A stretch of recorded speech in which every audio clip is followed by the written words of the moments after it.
Good morning. So we've been looking at the Gary Chapman's book, The Five Love Languages, and now we're at number 5, physical touch.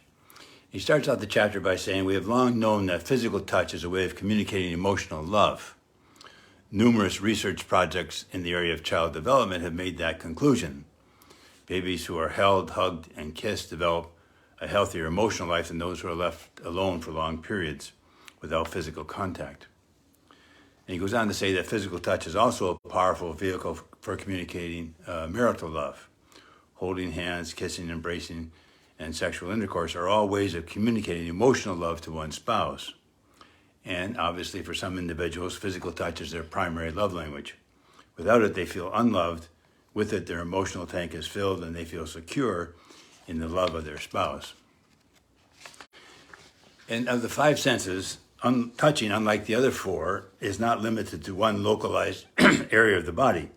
Some touching is very explicit and demands full attention, such as a back rub or sexual foreplay culminating in intercourse. But sexual intercourse, however, is just one dialect of the love language of physical touch. Others are more implicit and require only a moment, such as putting your hand on your partner's shoulder as you pour coffee or touching your spouse as you walk through the room where he or she is sitting. And again, he highlights the importance of physical touch in a time of crisis. It's true, isn't it? We tend to hug each other instinctively when there's a problem, a big problem. Why? Because physical touch is a powerful communicator of love. In a time of crisis, more than anything, we need to feel love. We cannot always change events, but we can survive if we feel love.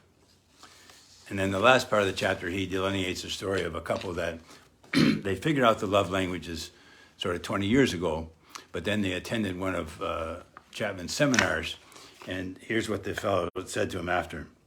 What amazed me at the seminar today was the way your lecture on love languages carried me back all those years to that experience, learning the love language of his spouse. You said in 20 minutes what it took us 6 months to learn. So hopefully this has been a bit of a shortcut for you, anybody who's listening or watching. Those are the 5 love languages: words of affirmation, quality time, receiving gifts, acts of service, and physical touch. And for me, knowing your partner's and your own primary love language just makes it easier to communicate your love. Not knowing doesn't make it impossible. It doesn't. It just makes it harder. It's like if we're speaking different languages, it's not impossible to communicate. It just makes it more difficult. So hopefully this has been helpful. All the best as you move forward, speaking your own and your partner's primary love language. Okay? Have a great week. See you next week.